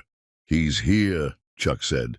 Her eyes snapped open. A black limousine had pulled up, and Thaddeus emerged wearing an expensive suit and practiced devastation. He moved slowly, as if grief weighed down his limbs, accepted condolences with appropriate nods, and what looked like restrained tears. "He's good," Chuck observed. "If I didn't know better, I'd believe he was suffering. He's always been good at performing." They watched as Thaddeus entered the funeral home, disappearing where Deborah's empty casket waited. "How long do we wait?" she asked. "Until the viewing ends. Until everyone who matters has seen him play devoted husband. Then we move to phase 3. More people arrived. Board members from her foundation, colleagues, friends she hadn't seen in years. All of them real. All of them grieving. And then the journalists began filtering in. See the woman in the grey suit? Investigative reporter. And the man with the notebook? He writes about corruption. They're here because I invited them, told them there was a story developing. What kind of story? I didn't specify. Just suggested they should attend and wait. Reporters love a mystery. An hour passed, then 2. People slowly filtered out, dabbing at eyes, embracing each other, speaking in hushed tones. Lorraine emerged last, supported by a friend. She looked shattered, barely able to walk. "I can't watch this," Deborah said, turning away. "You're not a coward. You're being strategic. Is there a difference? Because right now it feels like I'm just cruel." Chuck turned to face her. "Your sister's pain is real, but it's temporary. In a few days she'll learn you're alive. What's not temporary is what Thaddeus has been doing. If we stop now, he gets away with it. He gets to keep destroying people." Deborah knew he was right. Hated it, but knew it. "All right," she said finally. "We continue. But the moment we have enough, we end it." "Agreed." They followed Thaddeus from the funeral home to the estate. Once inside the mansion, once he believed himself alone, the transformation was immediate. Caught on security cameras, Thaddeus straightened, checked his watch, and smiled. 4 hours, he muttered to himself. 4 hours of playing devastated widower. I deserve a medal. He poured himself a drink from the bar in Deborah's study. His phone rang. Sable. Hey, baby, he answered, his voice warm. Gone was the grief-stricken tone. Yeah, it's over. God, what a performance. I think I actually made myself tear up once. He listened, laughing. No, the casket was closed. I insisted on cremation. No body, no autopsy, no questions. Everything's moving exactly as planned. A pause. Her sister was a mess, but that works for us. The more devastated the family is, the less likely they'll question anything. Deborah's hands clenched into fists. He was using Lorraine's pain as cover. Tomorrow the will reading, Thaddeus continued. That's when we'll know exactly what I'm getting. But whatever it is, it's ours, he laughed. Yeah, I'll come by later. Give me a few hours, then I'll celebrate properly with you. He hung up and raised his glass. To you, Deborah, for being too trusting, too blind, and too conveniently dead. Enough, Chuck said, closing the laptop. We have what we need from today. Tomorrow's the will reading. Why is that important? Because that's when he'll learn what he's actually getting. And when he realizes it's not half your fortune, he's going to be angry. Angry enough to drop his guard completely. The will, Deborah said slowly. You structured it to enrage him. To expose him, Chuck corrected. People show their true nature when things don't go their way. The next day, Deborah watched from Chuck's apartment as her lawyer, her accountant, her sister, and Thaddeus gathered. The reading was being live-streamed to Chuck's laptop. The lawyer began reading. Standard legal language about assets and distributions. Money to the foundation. Bequests to staff and charities. A generous sum to Lorraine. And then, finally, the clause about Thaddeus. To my husband, Thaddeus Bond, I leave the sum of $5 million to be distributed over 5 years in annual installments. The lawyer continued, but Deborah was watching Thaddeus's face. Watching the calculation happen behind his eyes. 5 million, not half, not even close. His jaw tightened. His hands gripped the armrests. For just a moment, before he caught himself, fury flashed across his features. Then the mask slammed back into place. Bereaved husband, grateful for whatever his beloved wife had left him. But the damage was done. The camera had caught it. He's going to break, Chuck said with certainty. Tonight, maybe tomorrow. But soon. They didn't have to wait long. That evening, Thaddeus stormed into the secret apartment where Sable was waiting, his performance completely abandoned. $5 million, he snarled, throwing his jacket across the room. $5 million over 5 years. Do you know what that is? Nothing. That's nothing compared to what I deserved. Sable stood from the couch, alarmed. It's still a lot of money. It's an insult. I spent 5 years pretending to love that woman. 5 years of listening to her philosophize. 5 years of playing devoted husband. And for what? $1 million a year. Thaddeus, calm down. Don't tell me to calm down. She played me. Even in death, she played me. He poured himself whiskey, his hands shaking with rage. We can't even access most of it yet. Just have to sit here and wait for my annual allowance like a child. So what do we do? I don't know. Maybe contest the will? But that's risky. Could make me look like the villain. You think? He glared at her. What's that supposed to mean? Nothing. Just maybe you should think about how this looks. Your wife just died and you're angry about money. I don't care about image. I care about what I was promised. This was supposed to be our ticket. Sable's expression hardened. We? So now we're suddenly partners when things don't work out. They stared at each other, the first cracks showing in their alliance. I need to think, Thaddeus said finally. Need to figure out if there's any way to contest this. Good luck with that. He left, slamming the door. Sable remained alone, pulled out her phone and made a call. Hey, it's me, she said. Yeah, about that situation. It's not working out as planned. The money's not there. A pause. I'm thinking maybe it's time to distance myself. I don't want to go down with this ship. She listened. No, I'm not abandoning him completely. Just hedging my bets. If this blows up, I need to be able to claim I was deceived too. That plays better than conspiring gold digger. Deborah laughed despite everything. She's already planning her exit strategy. Honor among thieves only lasts as long as there's treasure to steal, Chuck observed. How much longer? Deborah asked. One more piece.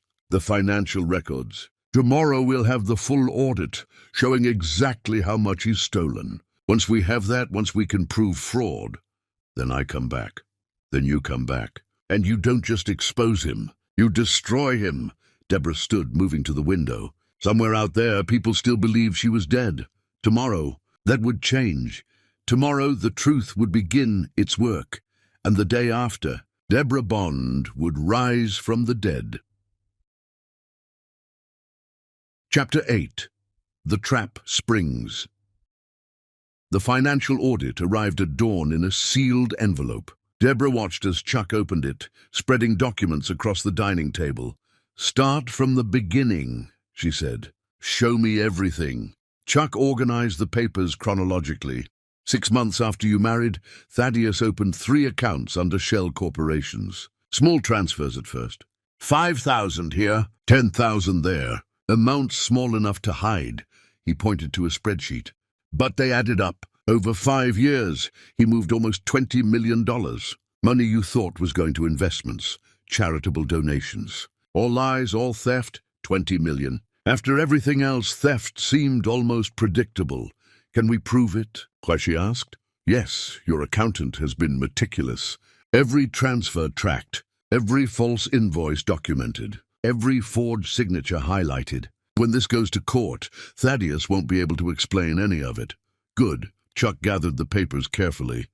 There's more. He's been using your name to secure loans, property purchases that will default. He's built a financial house of cards, so he's not just a thief. He's a criminal. Yes, which means when you come back, this won't just be about divorce. This will be about prosecution. Prison time? Deborah paced the apartment. When do we do it? When do I come back? Tonight. There's an event, a gathering he's hosting at that apartment.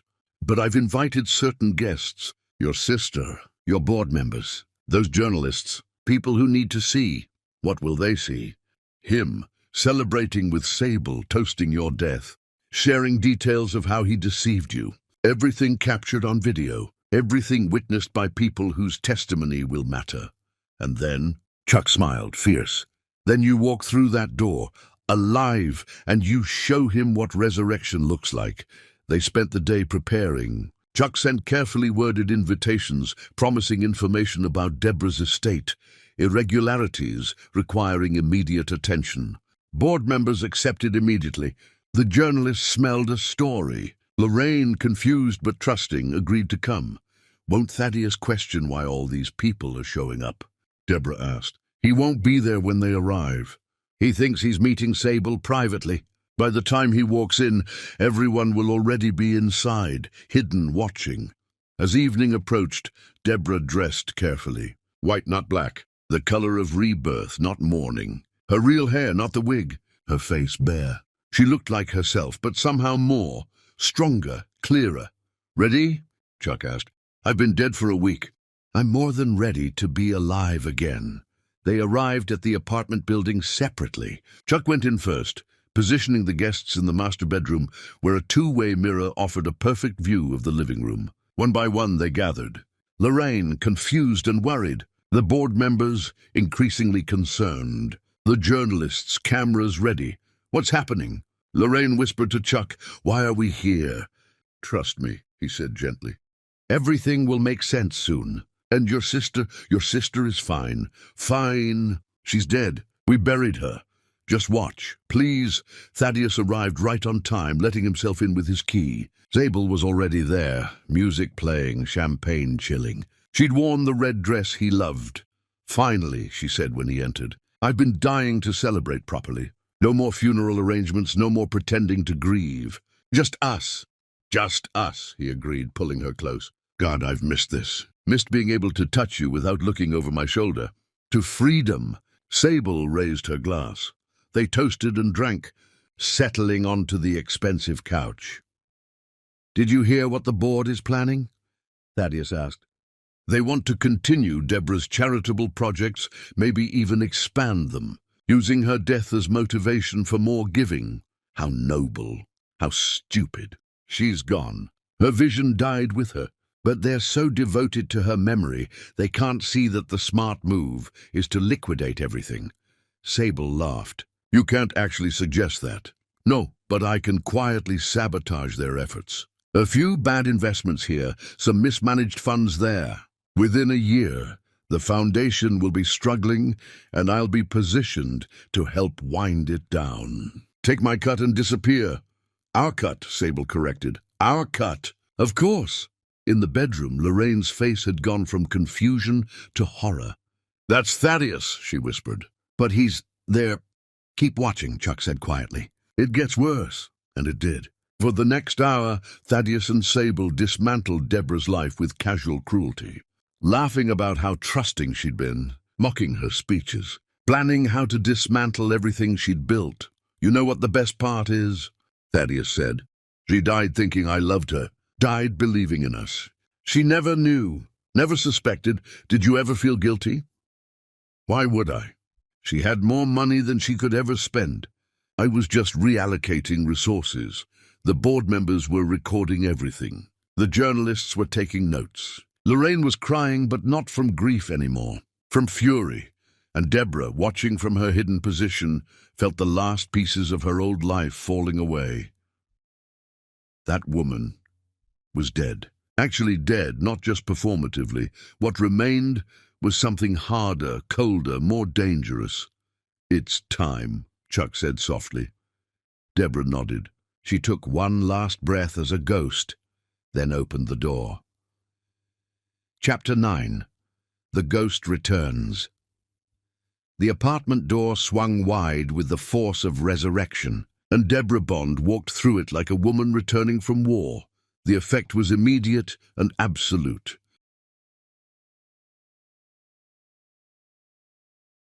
Thaddeus's champagne glass slipped from his fingers, shattering across the marble floor in an explosion of crystal and bubbles that seemed to echo in the sudden, suffocating silence. Sable made a sound somewhere between a gasp and a scream, scrambling backward on the couch as if distance could make the impossible less real, as if she could rewind time by putting furniture between herself and the ghost standing in the doorway.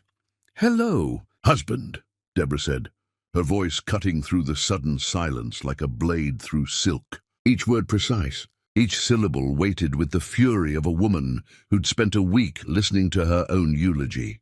"Sorry I missed my own funeral. I had something more important to attend. My resurrection." The word hung in the air like smoke, like a curse, like a promise of reckoning. Thaddeus's face cycled through emotions too fast to name, each one flickering across his features like channels changing on a television.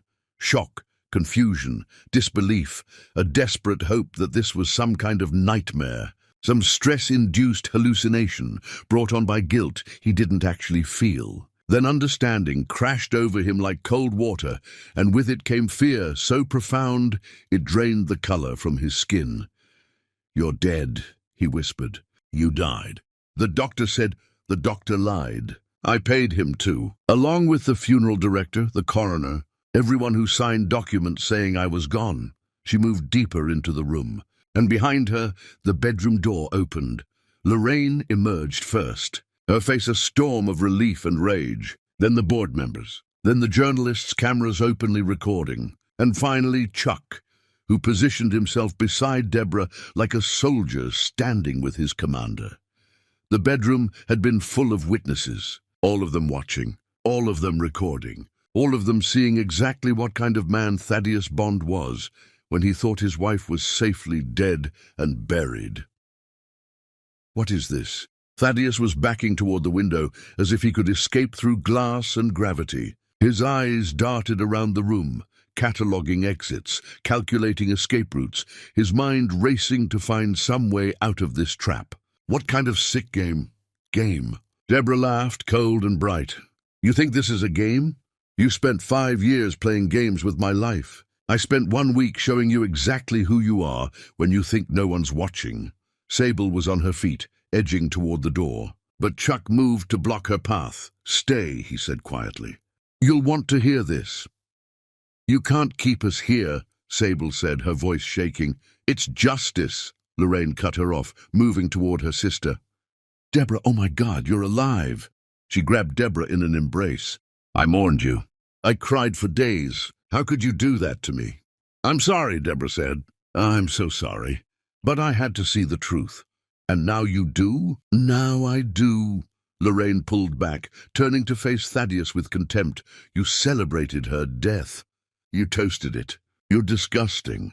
This is entrapment, Thaddeus said, his voice gaining strength. Whatever you recorded here, it's inadmissible. Actually, one of the board members spoke up, we can. You were caught on camera in your own apartment, engaging in fraud and conspiracy. One of the journalists stepped forward. Mr. Bond, would you care to comment on your relationship with Ms. Hartwell? On your celebration of your wife's death?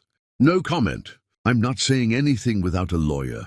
Too late, Chuck said, pulling out his phone. You already said everything that matters. And it's not just about infidelity. It's about the $20 million you stole over 5 years. The shell corporations, the fake investments, the forged signatures. You didn't just cheat on your wife, Thaddeus. You robbed her. Thaddeus's face went gray. You can't prove that. Actually, I can. I've had your accounts audited, every transfer tracked, every theft documented. Who the hell are you? Thaddeus demanded, turning on Chuck with desperate fury. You're supposed to be a servant. How do you have access to financial audits? Chuck smiled. My name is Charles Remington Robbins. Maybe you've heard of me. I founded Robbins Tech Systems. Sold it for an amount that makes your stolen millions look like pocket change. Then I spent 3 years working as your wife's estate manager because I fell in love with her philosophy, her kindness, her integrity. You're insane. Both of you are insane. Probably, Deborah agreed. But we're insane with evidence, with witnesses, with documentation that'll hold up in any court. So here's what's going to happen, Thaddeus. You're going to leave. You're going to hire the best lawyer you can find. And then you're going to face prosecution for fraud, embezzlement, and conspiracy. And the prenup. His voice was desperate.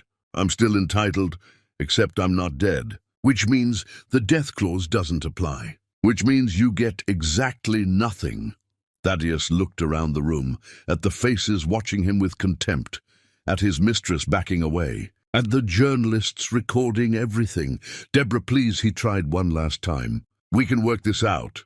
No, the word was final. We can't, because there is no we. There never was. She turned to Chuck. Get him out of here. Make sure security escorts him off the property. And file the restraining order. With pleasure. 2 security guards entered.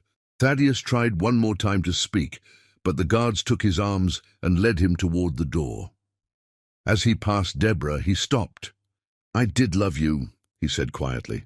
At first, before everything else. I did love you.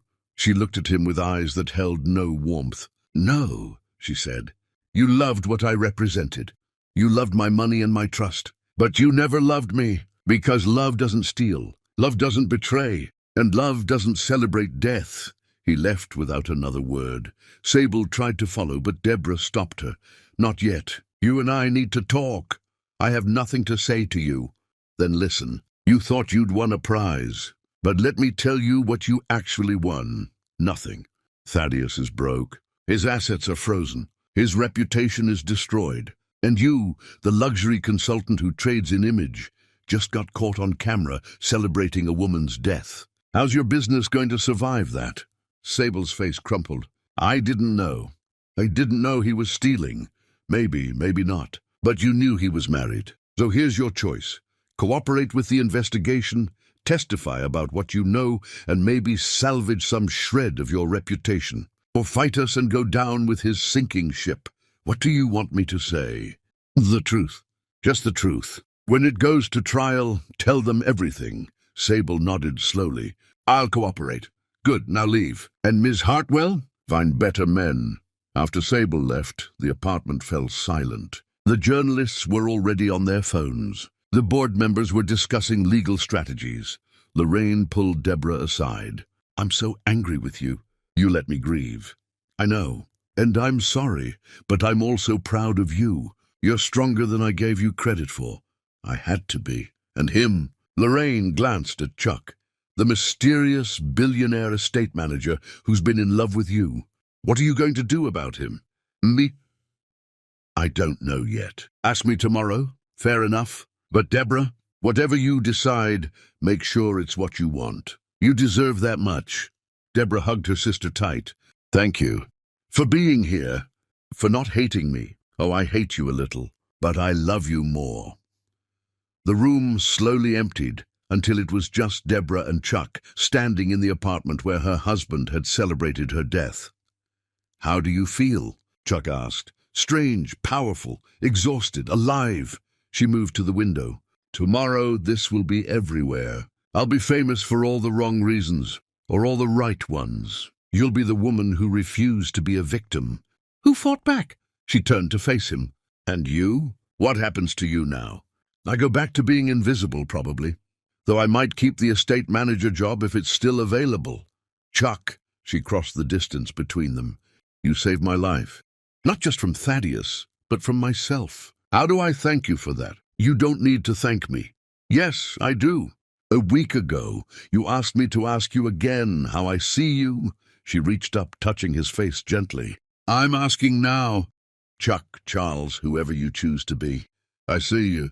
I see someone who loved me when I was blind to everything. Someone who burned down his own life to protect mine. Someone who showed me that resurrection requires dying first.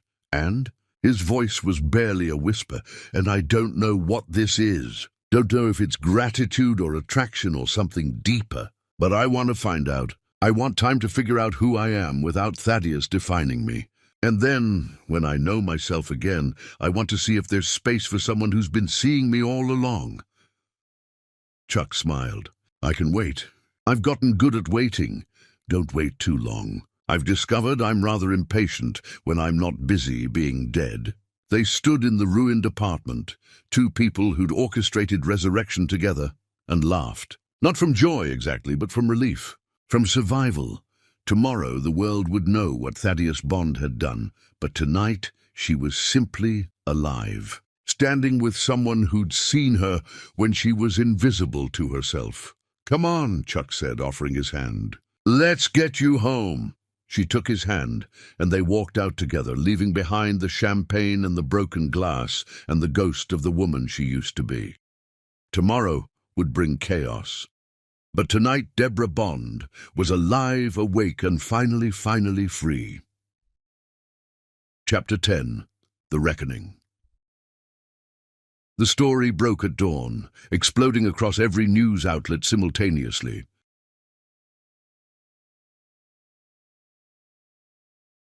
"Billionaire fakes death to expose cheating husband," screamed one headline. "Woman rises from grave. Catches husband celebrating," announced another. Deborah watched the coverage from Chuck's apartment, coffee in hand, as her story spread like wildfire. The video clips were everywhere. Thaddeus toasting her death, Sable laughing. The moment she'd walked through that door, alive and unbroken, within hours, the response was seismic. Board members from every organization Thaddeus had been associated with issued statements distancing themselves. Social clubs revoked his membership. Charities returned his donations. His world was collapsing in real time. "Good," Deborah said quietly. "Let him feel what it's like to have everything stripped away." Chuck sat beside her. "The prosecutor's office just announced formal charges. Fraud, embezzlement, forgery. They're pushing for maximum sentences." "How long? If convicted on all counts?" 10 to 15 years. Plus restitution of everything he stole. So he'll be broke and imprisoned. Yes, Deborah should have felt triumphant, but instead she just felt tired. Tired of anger, tired of revenge, tired of looking backward. "I want to make a statement," she said suddenly. "Not through lawyers. Directly to the cameras." "When?" "Today, now." An hour later, Deborah stood before cameras wearing white again. Behind her stood Chuck, beside her Lorraine, I know you have questions, Deborah began. Yes, I faked my death. Yes, it was elaborate and probably cruel to people who genuinely mourned me. For that I apologize, not to my husband, who deserved every moment, but to my sister, to my friends, to everyone who cried real tears. She paused. But I want to explain why. Because it wasn't just about catching an affair. It was about seeing truth. My husband spent 5 years lying to me, stealing from me, planning to abandon me. And I spent 5 years refusing to see it. A journalist raised her hand. So you're saying you suspected something? I'm saying I had opportunities to look closer, and I chose not to. I'm saying I built a prison from my own optimism. I'm saying that sometimes the person hurting you isn't the only one responsible. Do you regret the deception? I regret that it was necessary. But no, I don't regret doing it. Because now I know the truth. Now everyone knows the truth. Another journalist spoke up. What about Charles Robbins? Some people are calling him manipulative. Deborah turned to look at Chuck, then back at the cameras. Chuck saw me when I was invisible to myself. He tried to warn me and I silenced him. He gathered evidence when I refused to look at it. That's not manipulation. That's protection. That's love. Are you saying you're in a relationship with him? I'm saying I'm figuring out who I am without someone else defining me. And I'm saying that when I know myself again, I'll see what kind of relationship is possible with someone who's already seen me clearly. The questions continued for another 30 minutes. When it was over, Deborah felt lighter somehow. That was brave, Chuck said as they walked to the car. That was necessary. I spent 5 years living a lie. I won't spend another day hiding from truth. Over the following weeks, consequences cascaded through Thaddeus's world. Professional connections severed. Financial institutions demanded repayment. His carefully constructed life crumbled into dust. Sable cooperated with prosecutors, providing detailed testimony. Her luxury consulting business survived barely, and Thaddeus, facing overwhelming evidence, eventually accepted a plea deal. 12 years in federal prison. Full restitution of stolen funds. His name would forever be associated with betrayal and spectacular failure. The day his sentencing was announced, Deborah didn't watch the coverage. Instead, she spent the afternoon in her garden, reading a book she'd been meaning to finish. Chuck found her there as the sun began setting.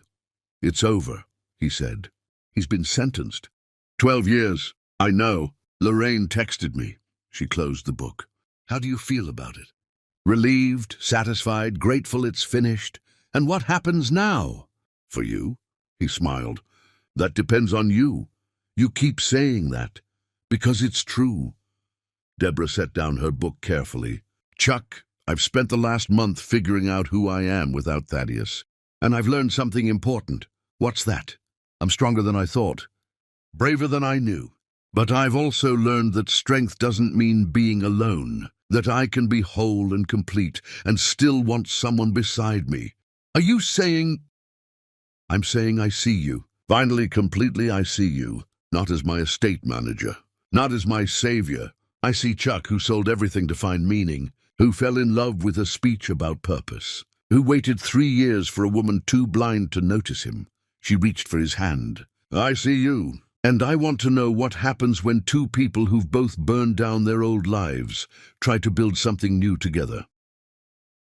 Chuck's expression was unguarded, vulnerable. "You're sure?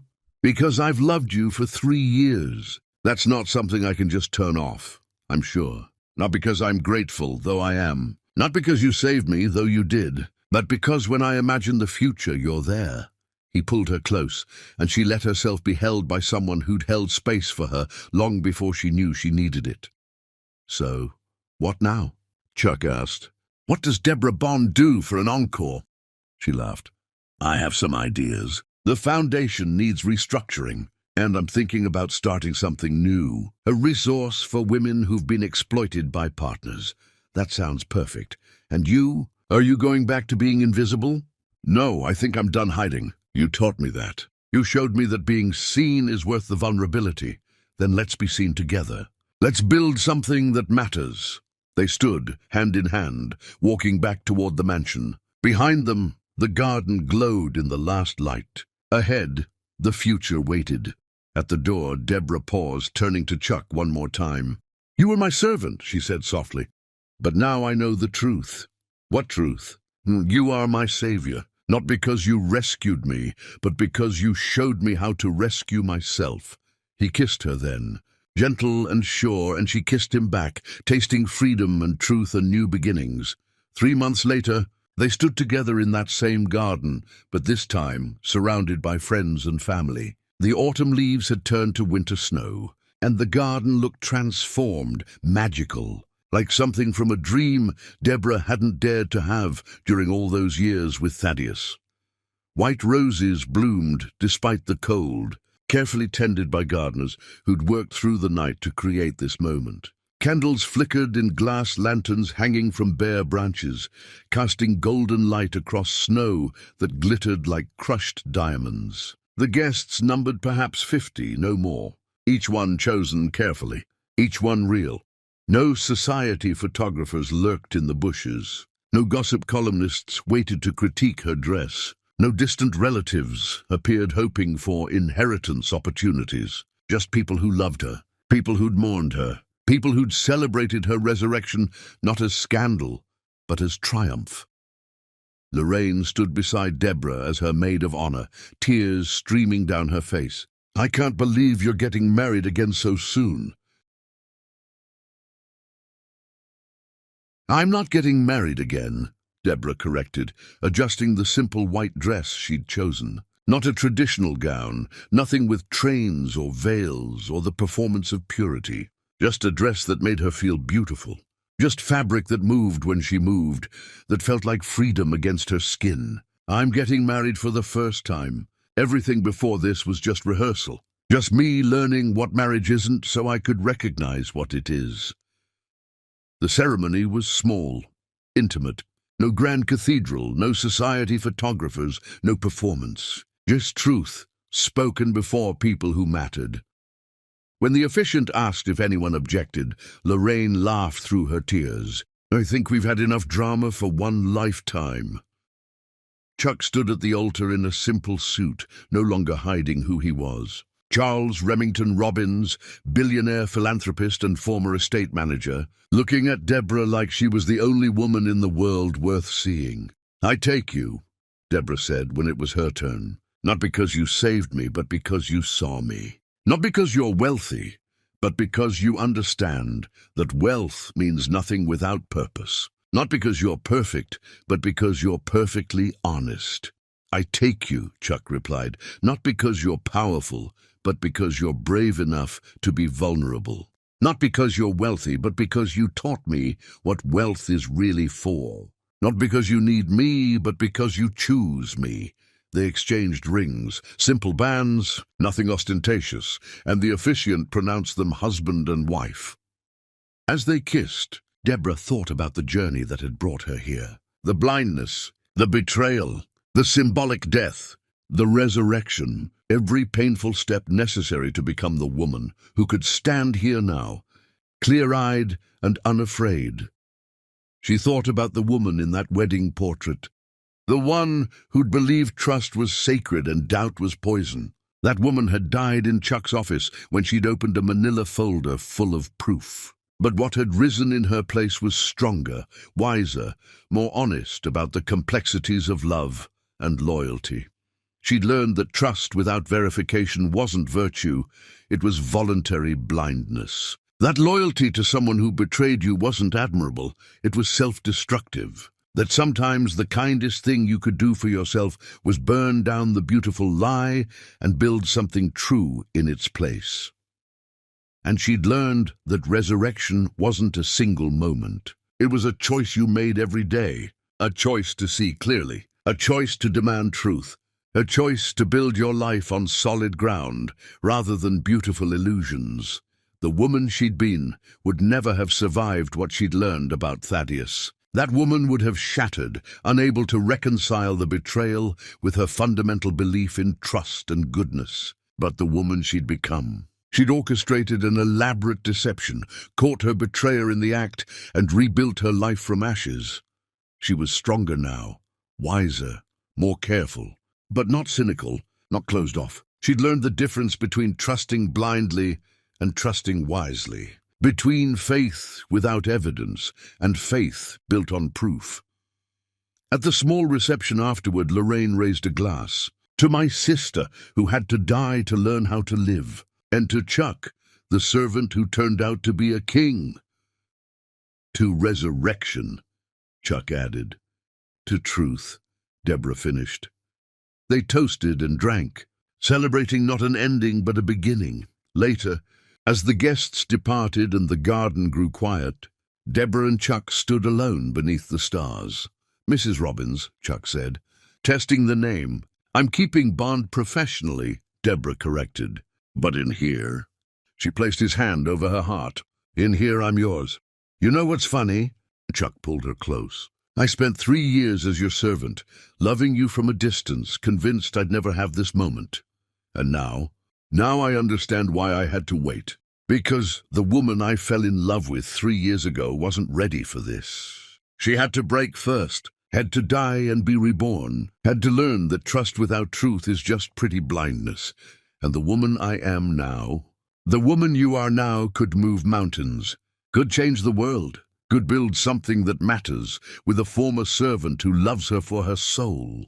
Deborah laughed, the sound echoing across the snowy garden, the sound of joy, pure and uncomplicated, the sound of someone who'd found their way home after being lost for so long. You were my servant, she whispered, finishing the phrase that had become their truth. But now I know you are my savior, my partner, my husband, my home. They stood in the garden as snow began to fall.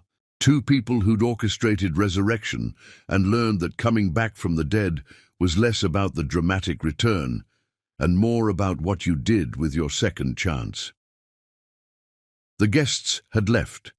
The candles had been extinguished, and the garden was quiet except for the soft whisper of snow settling on bare branches. In the distance, the mansion glowed with warm light, no longer a prison but a home, a place where truth lived, where love wasn't performance, where two people could be wholly themselves without masks or pretense. You know what I realized today? Deborah said, looking up at the falling snow. Each flake was unique, perfect in its imperfection, beautiful in its temporary existence. During the vows? What's that? I've never felt this before. This certainty, this peace. With Thaddeus, even on our wedding day, there was this voice in the back of my mind asking if it was real, if he truly meant it, if I was enough. I silenced that voice because I thought doubt was the enemy of love. But it wasn't doubt. It was truth trying to speak. She turned to face Chuck, snow catching in her hair like tiny diamonds. With you, there's no voice, no question, just knowing. Just this deep, bone-certain understanding that you see me, all of me, and you're still here. You're still choosing me. Not my money, not my status, not what I represent. Just me, just you, Chuck confirmed. Always just you. I wasted so many years trying to be enough for someone who would never value me. So many years thinking if I just loved harder, trusted more, gave everything I had, he'd finally see me the way I needed to be seen. You were always enough, Chuck said softly. More than enough. He just wasn't capable of seeing it. And you are? I've never seen anything more clearly. Some women are buried before they die, but Deborah Bond had dug herself out, dragged the truth into the light, and shown the world that resurrection was always possible for those brave enough to face what lay in the grave. And as she stood hand in hand with the man who'd loved her through blindness and death and rebirth, she understood something fundamental. The opposite of being buried wasn't being elevated. It was being seen. And finally, beautifully, devastatingly, she was seen. By the right man this time. By her husband. By the servant who became a king.